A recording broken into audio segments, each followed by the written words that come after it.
What is up, quality people? Hey, it's profitable. Hey, we got the new Huey. God is always with you. We're gonna have some fun today. Have another profitable conversation. I'm flying solo today. You already know what it is. Everybody out there, because we are on a mission to spread practical religion. Guys, today it's anointed or disappointed, and the key to this whole live that we're about to do is exploring if people are truly anointed or if they're actually disappointed, or if you yourself are anointed or if you are disappointed. And so we are going to get after it.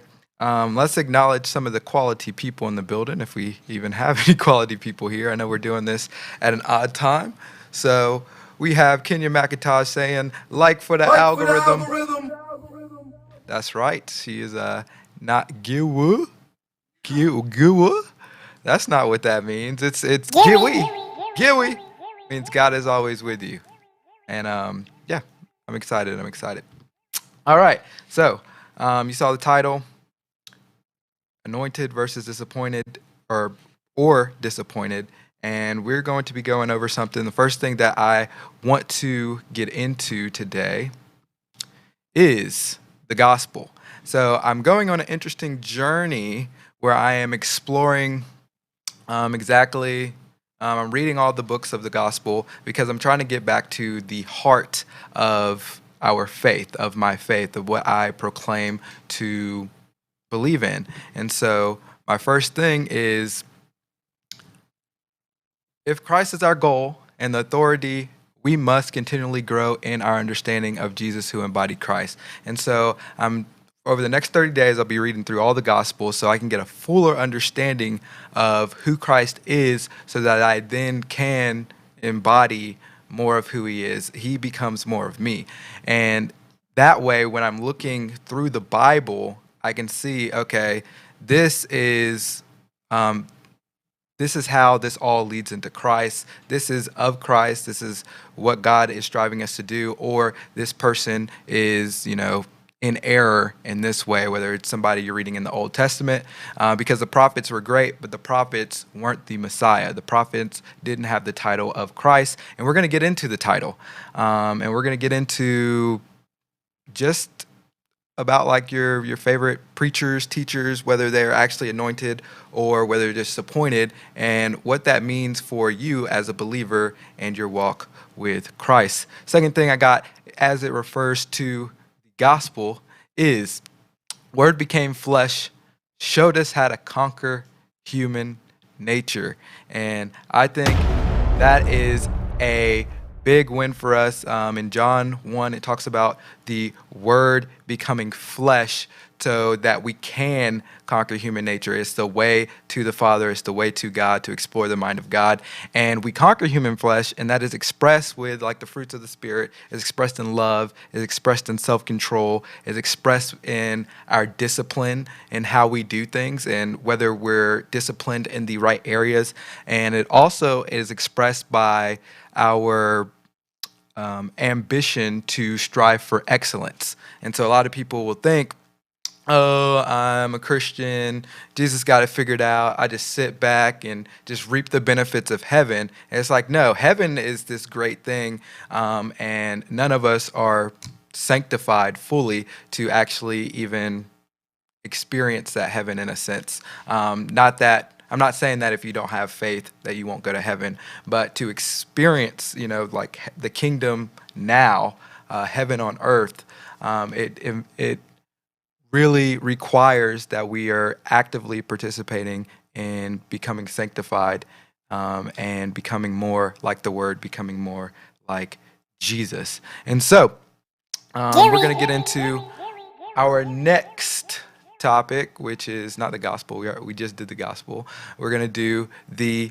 anointed. And so as part of the anointed, we're going to be exploring exactly what anointed means, because you hear this all the time in churches. Oh, he's got the anointing, like let the anointed flow, all of that good stuff. And I'm like, what does that actually mean?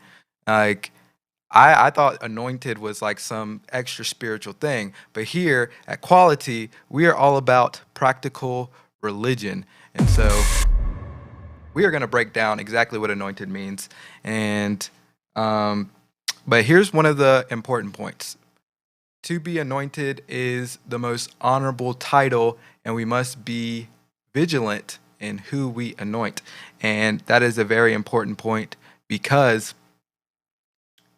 just because somebody is anointed doesn't mean, or by us, that we anoint somebody, doesn't mean that they are anointed by God. And this is what I mean by that. We're going to go to Etymology, and let me pull that up here. And we're going to look at what Christ means. So Christ means the anointed. It's synonymous with the translation to Greek Hebrew Messiah. So Christ and Messiah are actually the same word. Or I'm sorry, Chris, like the title Christ and the title Messiah is the same word. Christ comes from Christos, which is Greek, and Messiah comes from Mishu, I believe, which is, it's the Hebrew is Messiah. I probably botched that, which translates into Messiah. And so when you say Jesus is the Messiah, or you say Jesus Christ or is the Christ, you're actually saying that he is the anointed one. He is the chosen one by God to be the way to the Father. And John earlier in that chapter says he is of the same essence of the Father. He's like made up of the same spirit in a sense. Well, not in a sense. He is the same spirit as the Father. And so it is important that we understand what anointed actually means. And also I saw Christ-like when I was looking this up. And so I wanted to point this out really quickly as well. It says Christ-like is the characteristics of or resembling Jesus.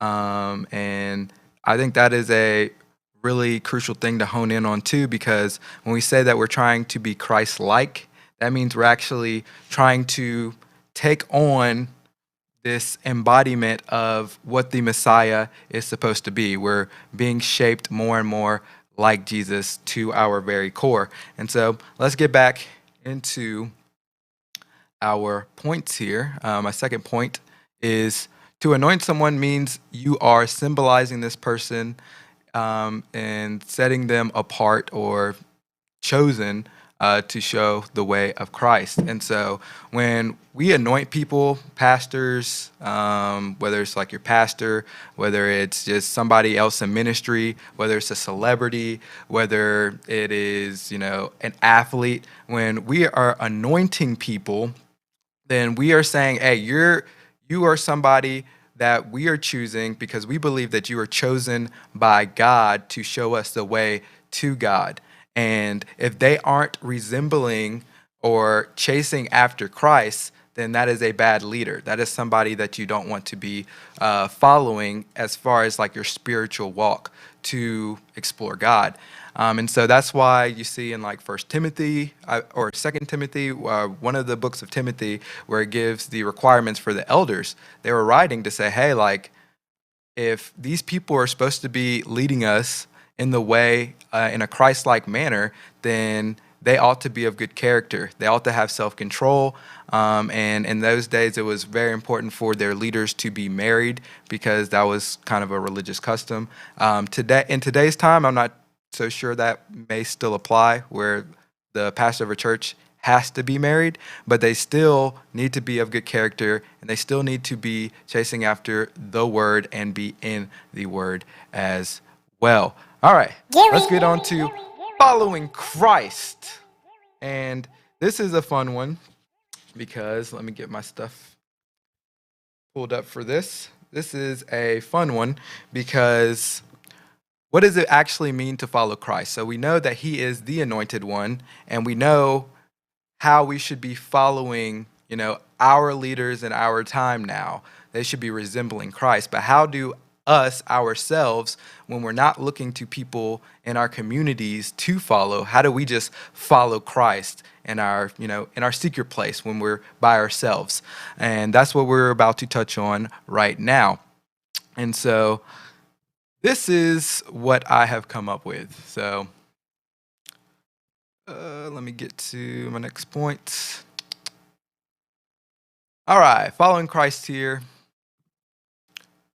To follow Christ is to seek the way, the truth, and the life. And I often go back to the way, the truth, and the life, where Jesus is saying, hey, I'm the way, the truth, and the life. No one gets to the Father except through me. And what he's meaning by that is you have to sacrifice, voluntarily become, the Word. And when you become the Word, you're becoming more and more like the essence of me, who is the essence of the Father, who is the essence of God. And so that is how the way to the Father is through Christ, because we are actively becoming more and more like Christ. And we know Christ means anointed one. And so again, the people that we choose to be our leaders, the people that we choose to shepherd over us, they need to also, be, at least headed in the direction of becoming more and more like Christ. And they need to be of good character, and they need to be true disciples. And we went over that in our live yesterday. You're going to want to check that out because we broke down what exactly it means to be a disciple of Christ. And Christ says, they will know me. Just hit mute or something. Got a call there. There we go. All right. And Christ says, they will know you. Just leave it. Just leave it. You're good. Christ says that they will know you're my disciple by the way that you love one another. And so if people aren't operating in love, if they're constantly, spewing hate, if they're constantly condemning other Christians or other people, then they're not actively being, a disciple of Christ. They're actually doing the opposite, and they need to check their actual intentions. But that's not to say if you do condemn somebody one time that you should just eliminate them from your life. People can make mistakes. We all fall short of the glory of God, but in a loving manner, say, hey, like, I don't like how you went about this. And if they show a repentant heart, which means they kind of see the error of their ways, then it's like, okay, this is somebody who's actively pursuing, the Word, pursuing Christ. And you can choose to stay up under them or choose to continue engaging in whatever relationship that you are in. All right, so following Christ. So we already went over to follow Christ is to seek the way, the truth, and the life. My next point is to become more like Christ means to embody the anointed. And that is a big point because that's the whole goal, is to become one with God. And like I said, the way to the Father is through Christ. And so that goes all the way back to why I am reading the Gospels, because I want to deeply understand who Jesus was, how he moved, because every time you read the Gospels, even if you read them multiple times front to back, you will get something new or new insight on how Jesus conducted himself, on exactly what he meant by this. Also, you have to look into the cultural context of the day, and as a result, you will be able to, follow Christ in the best manner possible. And so, a Bible verse that I wanted to pull up is Romans 12:2, and that reads, "Do not be conformed to the present world, but be transformed by the renewing of your mind, so that you may test and approve what is the will of God, what is good, and what is pleasing and perfect." And I think that expresses exactly how to follow Christ. Is like, yeah,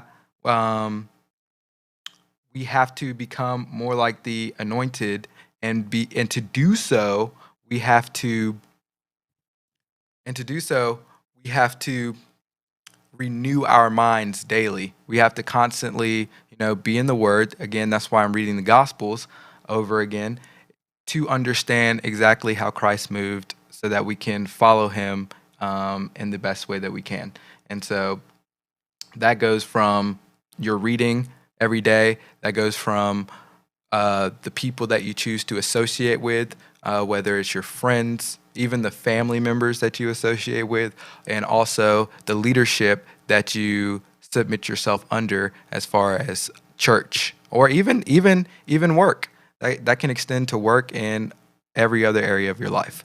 All right, so guys, the last thing that we're going to do is a profitable breakdown. So let's get into that. All right, so some of y'all know, some of y'all do not know that I make music, and I made a beat for the first time in a long time this past week, and it's the song. I've written the song, I haven't recorded it, and the beat's pretty rough, like raw, as far as like it's unfinished. But when I was writing this song, I was like, man, this is good. It's called Holy, and it's mainly about men becoming more holy because that's kind of the theme of the project that I'm working on. Not that I don't want women to be holy. I want everybody to strive for holiness and to strive to become more like Christ. But I'm a man, and the project is speaking from a man's perspective, so it's only natural that I'm, aiming to impact men because that's the perspective that I live in every single day.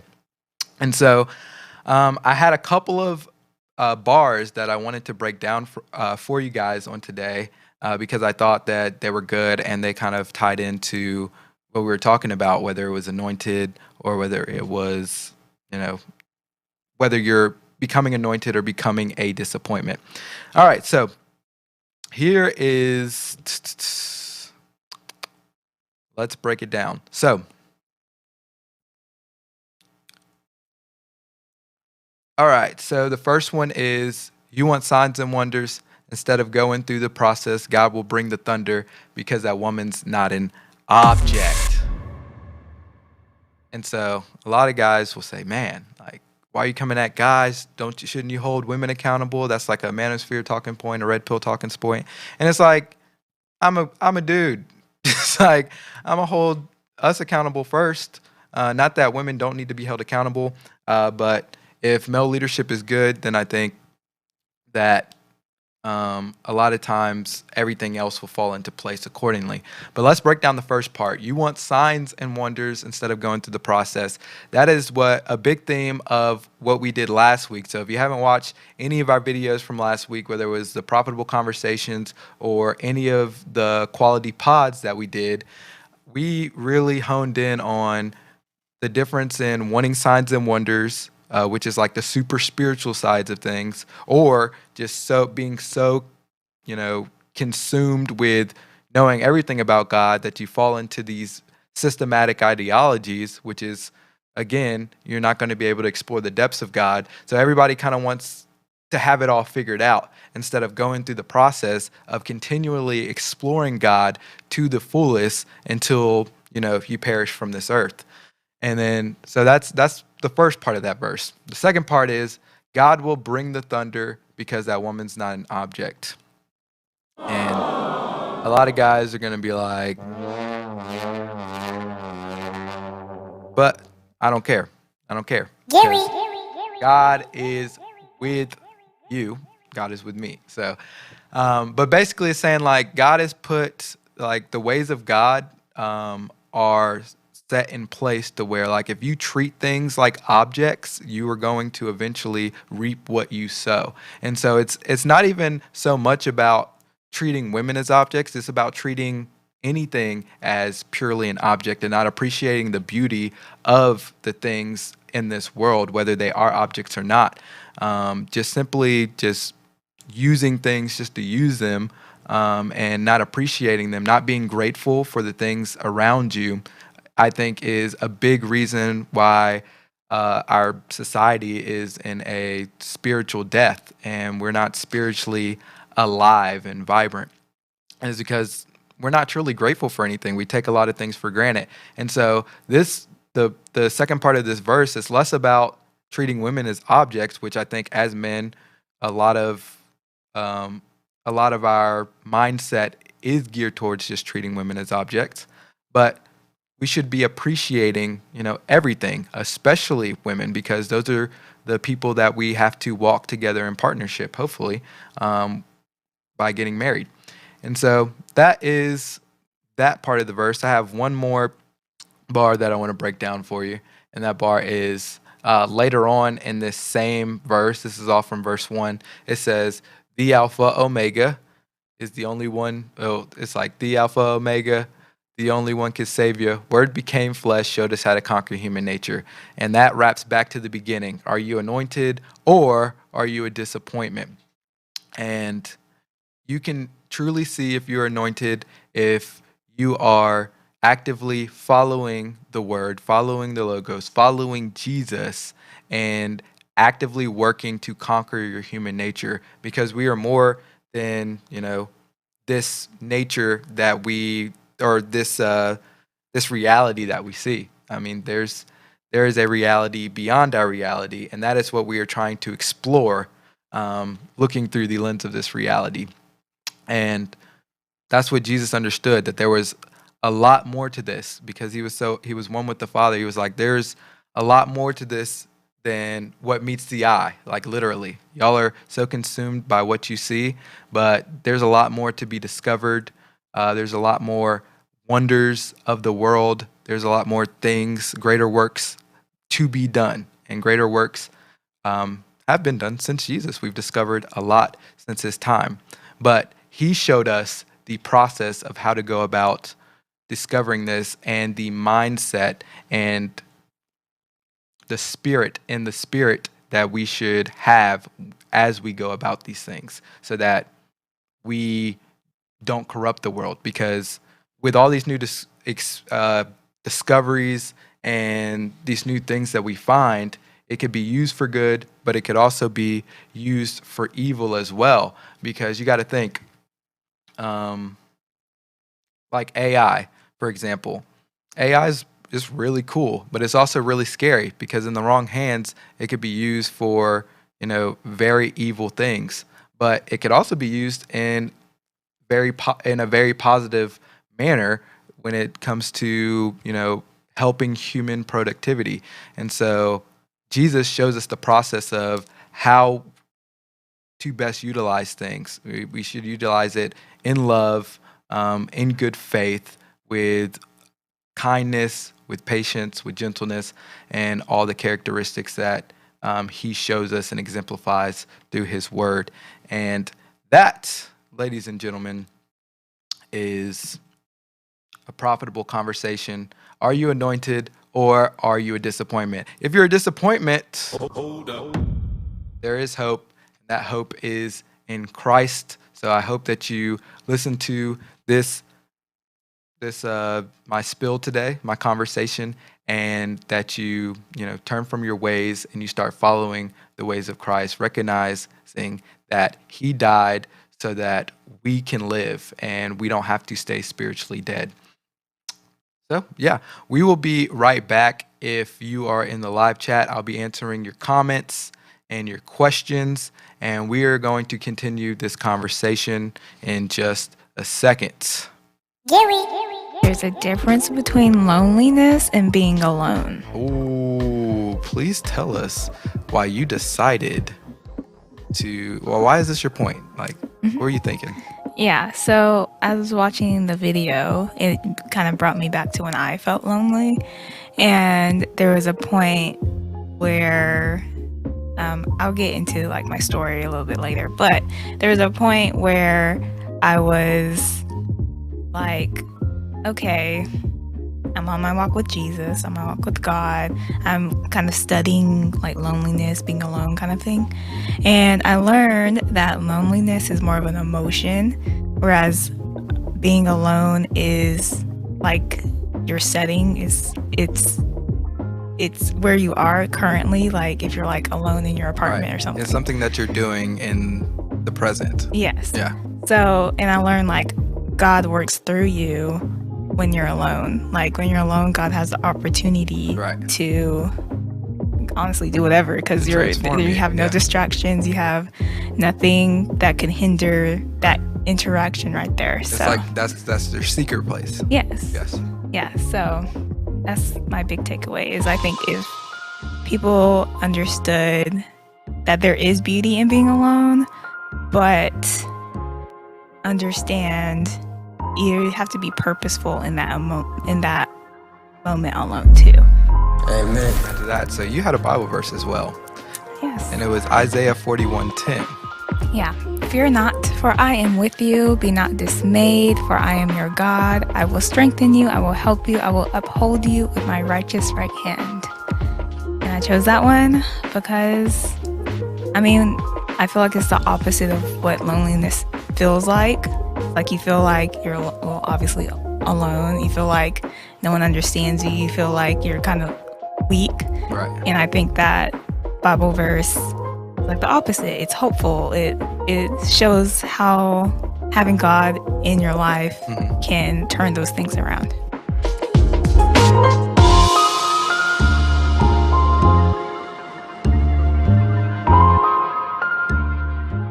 Religious is the religious bow to their idols' propositions. And so this is something that I see a lot in our society where people get so obsessed with their favorite Bible teachers. It's like, oh no, like you can't go wrong with this person, or I only study this person, or I follow this person because of what they can do in my life. And that's sometimes dangerous because then you get into a habit of just accepting what that person is giving you or what that Bible teacher is giving you, rather than actually going through the process of critically thinking about text for yourselves and analyzing what exactly it means and how it can apply best in your life, because we are all, walking a different journey in a sense, because we're all different people. That doesn't mean that we can do whatever we want, right? We still live according to the values that were set before us, but that does mean that we do strive for God in everything that we do, and we just look to God.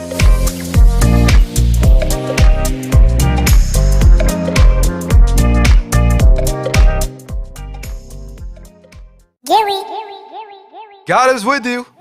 This is a profitable conversation. Thank you, everybody, for tuning in today. I saw Mayday in the building. Also, shout out to my lovely girlfriend Kenya McIntosh. She is producing this segment today. She's in the producer's chair. She's been doing all the camera cuts and different things like that. So shout out to her, and I am very grateful that she joined. Let's get into some quality comments to push this quality conversation. What is your etymology? I'm not sure what you mean by that. Etymology is like how words are broken down. So I use Etymoline to.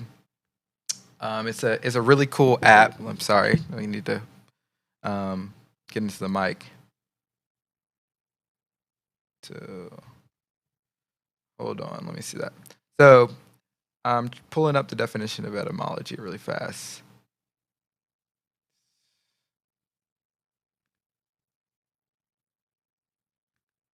All right, so etymology simply means, let me show you here. Etymology means the study of the origin of words and the way in which their meanings have changed throughout history. And so when I'm showing you Etymoline, which I have pulled up down here, this is just showing you, this is how it originated, its original context. And then like, for instance, Christ now is actually more associated with like Jesus Christ in a more of like a proper name sense, rather than Christ as a singular title, because we have bestowed that title onto Jesus Christ. And so it is part of his name in a proper sense, but Christ or Messiah was actually a title that the Jewish people were looking to have, fulfilled essentially. And so Christ is an important title, like we just discussed, because it is essentially amounts to being King of Kings and Lord of Lords, because you are exploring. You're not just king over a kingdom of people, over a kingdom of earth, but you're actually king over, what is beyond, this reality. You're king over the logos. So yeah, thank you. Great question there. All right, let's get into another comment. There we go. Mayday. Shout out to Mayday. Big up in the building. Etymology is the study of a word or your origins. Exactly. And it's important to understand where words have come from and how they've evolved over time. Because if you don't, then you won't have an accurate view of whatever it is you're studying. And in this case, the Bible. So there's a lot of things and that have changed my view and how I look at Christ and how I look at, my Christian walk definitely over the last year, but especially over the last couple of months, because I have been more etymological, I guess, in a sense. So yeah, shout out to Mayday. Thank you for tuning in. All right, what else we have there? Also, what are your favorite resources to study the Bible? So right now, my favorite resource is always just the Bible, but the specific translations that I have been studying lately is the New English Translation. One, because they have a lot of footnotes that allow you, or that basically tell you exactly why they chose the wording that they did as far as their translation. So they'll say, okay, this is what the Greek says, or this is what the Hebrew says, and they're trying to stay, true and literal to the text. And so they'll say, this is why we chose to do it this way, because a lot of times there was different writings. Basically, they compiled a lot of different scriptures of the same writings, and they had to take, all right, what this said from this writing and or this version of John. So basically there was different versions of different scriptures because everybody had to handwrite everything. And so one scribe would have copied like the book of John over here. Another scribe would have copied the book of John over here. And so what scholars did to get the versions that are in your Bible were compare the two and see, everywhere where it overlapped. Sometimes there would be, maybe a word missing or here or there or two, but the Bible the Bible has been, copied and translated more than any other ancient text. And so it's the most reliable document of any ancient text, more than what's the the Odyssey or the Crucible or any of that have only been rewritten a handful of times. The Bible, a lot, especially the Gospels, they've been rewritten over and over and over again. And so the accuracy of the text is very accurate. And so I've been trying to get back into what are the more literal translations of the Bible, or the more true to how we view the world today. So as far as another version that I read is the New Revised Standard Version, which is a lot of scholars like to read that because it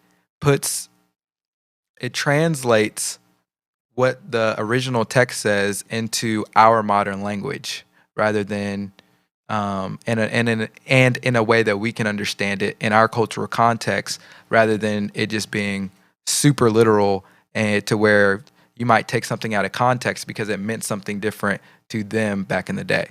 And so, yeah, I would say my favorite resources are, different Bible versions and kind of comparing and contrasting. And like I was just talking to Kenya earlier today, and she said that, because we were listening to a video, and she was like, the YouTuber basically said some things only come through prayer and fasting, and she was like, "What did you say, Kenya?"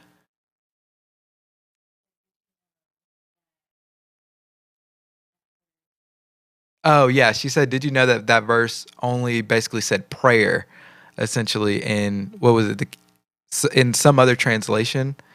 but in the King James it says prayer and fasting. And so then I looked at it in the New English translation, and verse 21 of what is that? Matthew 17:21 isn't even in the New English translation. So that's kind of evidence that another scribe, or actually not another scribe, in the King James version, they basically just added that verse in there, which is not to say that um, that verse 21 is false. It's just not true to the original document in a sense. So those are just things that you have to be wary of and you have to be careful about. Now, I will say there are such things that only come through prayer and fasting. So I wouldn't say that that's not a godly statement or it's not a true statement, but it just wasn't intended to be translated by the original author of John. All right, Blue Letter Bible is useful, has commentaries and dictionaries. Yeah, Blue Letter Bible is really good. I know of a lot of YouTubers that use it. I haven't used it as much, just because I just haven't used it, to be honest. I know about it, but I haven't used it. Maybe I should look into that because I think they have Greek, the Greek like you can put the actual Greek and Hebrew beside what you're actually reading and go side by side, I believe, as well. So yeah, big up there, Mayday. All right, is the lag on my end or yours? I believe it's on our end. We've been working through that basically this week. So we're trying to figure that out, but yeah, it looks like because my stream health right now keeps going from red to yellow, and so I'm just gonna have to I don't know what I'm gonna have to do. I might have to get a very long, because it's hooked up into my PC is hooked up into an extender because my router is over here, but then my Wi-Fi extender is over there, and I'm not sure if it's transferring the data at a high enough bit rate to where I can stream and have it, as smooth as possible. Because I have really fast internet, but where they put the internet and where my computer setup is a little too far away to extend the Ethernet cables that I have. So that is we're gonna try to have that figured out by next week. But speaking of next week, Monday. Listen, guys, Monday, before we get into any more comments, Monday, we're going to have a special guest on Profitable Conversations. Her name is Miracle Stillman. She's been a good friend of mine. Jeez, how do you have this? Okay, there we go. Yeah, I was like way too far in the corner or something like that. That was weird. Yeah, but Miracle Stillman, I grew up with her in church. We've done a lot of different projects together with the youth ministry because I used to do a lot of spoken words. She used to write, plays, and she wrote a play called God's Not Dead, kind of after the movie, kind of emulated that a little bit. And I wrote a lot of the spoken words and did some of the production that was within that. And this was when we were in high school. So we've been working together. We've been good friends for a while. And she has a really cool mind. She is a storyteller and a writer now. And so she's going to have a very interesting perspective on walking with Christ because she's been doing it for a long time. She has a faithful family, but she's also not just like I go to the Bible for this. She's very creative, so you will get a very creative outlook on things after the conversation on Monday. So of course you're gonna want to be here. It's gonna start at 7 p.m. on Monday. So yeah, be here. Get your comments ready. Get your questions ready because we will be answering them as long as they keep coming in. All right. Is there any more comments, Kenya? All right. It looks like that is it. Oh, there's more comments? I thought you shook your head no. Okay. All right. It's because of the newer translations after the King James came from a different Greek text that is supposedly older but isn't true to the other texts. Yeah, so the newer translations. Oh, yeah, so they found like the Dead Sea Scrolls, Mayday, that were preserved like in a cage. I'm not 100% well versed on them, but basically they found them, and there is scholars believe that there's sufficient evidence that they're a lot older than the texts that were originally copied from the Dead Sea Scrolls. But it was also a very common practice for scribes to make corrections to the different versions. Like if they had a version of John in front of them, they may scratch out something to revise the text a little bit here, a little bit there. But in general, I think that's also why I like looking at different versions of the text to see the fullest picture of what the text is actually trying to convey as well. And so I seek that. I also look at, what scholars are saying. I look at, what preachers are saying that may not be in academia. And I listen to everyday people because we all have interesting insight on, the mind of God.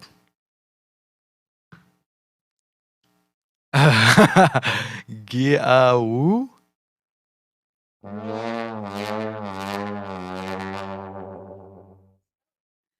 It's Giwi. I literally, so this is, Jesus. Yesterday, I literally was performing my song to her, the holy song, and in the bridge, it has the GIWI acronym, which is GIWI. And I literally say GIWI, that is what we live by, stands for God is with you, even in the dark times. So I don't know what's going on right now. You okay over there? Aunt Cindy says, sorry for the delay. My computer, I think, died or did an update last night. Oh, it's all good. It is all good. Actually, my computer had an update last night too. So I know exactly what you were going through, Aunt Cindy. But we are glad that you are here. Quality's #1 biggest fan, Aunt Cindy from the DMV. So yeah, we will. Any more comments? We'll give them the last one. Okay, we'll give Aunt Cindy a chance to do some comments because I know there's a little bit of a lag. But Mayday says, I prefer to use both and not get into the battle of which Greek text is correct. There was some shady stuff some of the Greek compilers did with some of the translations. Yeah, amen to that. Yeah, so I don't really, I will look at like the different perspectives of, okay, this versus that. But at the end of the day, it's like you have to read the text and kind of understand this is what this text is saying, or this is not what this text is saying. And so that goes back to our whole thing about being quality people, chasing after God and seeking God for yourself and not relying on, okay, this person said that this is correct and these people are saying that this is correct. It's like, okay, y'all can argue all you want to, but y'all are both trying to impose your superiority on the other person rather than, seeking God for the benefit of the whole community. Like, we just need to have a conversation. If there is some confusion or some dispute on what is the best way to move forward, as a church, as a group, as a community, rather than saying, I'm right, which is a big problem with the political system now, and why, like, eating at a dinner table can be so divisive in 2023, which is just it's wild and it's crazy because there's nothing unifying us. It's like everybody is trying to have their own individual ideology be correct rather than what is the Pledge of Allegiance? I pledge allegiance to the flag, one nation under God. And when you have one nation under God, then there's like a central ethos that everybody is living for that unifies us. So even if you disagree, like the founding fathers disagreed a lot. Like if you go back and look, the founding fathers didn't always agree on the way to handle things, and that's evidenced by how many compromises there were, um, like when the nation was being built. But the fact that there were compromises were evidence that they were able to work out their disagreements and come to some sort of resolution that can benefit the greatest amount of people for that time. And that's just something that just doesn't happen nowadays. It's like it's my way or the highway. And I think that's buns. But yeah, we will give y'all a chance to send in your last couple comments before we get on out of here. This has been fruitful. This has been edifying to my spirit. Thank you, Mayday, for joining in. It's always great. I always love your insight when you can. Please try to be here on Monday for Miracle if you're not working. I know you're probably a couple hours behind because you're in South Dakota, right? So is that 2 hours behind? So let me know. We might push it back to like 7:30 if we can, because I want to make sure you're on for. It's 3 hours behind. Oh, so you're in Pacific. Ooh, yeah. Let me know if you'll be able to make that, because it's 2. Well, Kenya's giving me all sorts of different numbers. It's throwing me off. All right. So Cindy says, "Have you tried an internet booster? I have that for my alarm system to boost the Wi-Fi." Yeah, so that's what I have, but I guess it's been acting up, and I even reset it right before the stream, and yeah, nothing. So what I may do is my router isn't extremely far away from my computer, so I might just. But okay, my router isn't extremely far away from my computer, so I might just get an HD or not an HDMI, an Ethernet cable that's long enough to reach from where it is to my computer, because it's not extremely far away. All right, what else we got?